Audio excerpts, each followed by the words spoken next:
كيف استطاعت المنجمة ليلى عبد اللطيف التنبؤ بطلاق الممثل أحمد العوضي والممثلة ياسمين عبد العزيز قبل حصوله بحوالي 20 يوم؟ أريد جوابا منطقيا. لابد أن هذا الأمر استشكل على كثير من الناس، وظنوا فعلا أن هذه المرأة تعلم بالمستقبل، والدليل على ذلك أنها استطاعت المعرفة بطلاق هذان الثنائي قبل حصول الطلاق بحوالي 20 يوم، ولكن هذا الأمر غير صحيح على الإطلاق.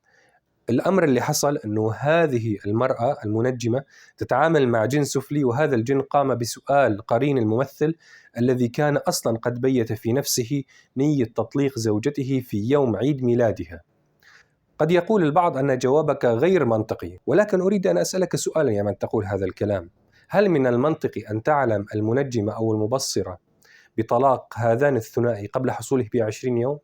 بالتأكيد الأمر غير منطقي، ولذلك إذا كان الحادث أصلا غير منطقي لا تتوقع أن أقدم لك تفسير منطقي.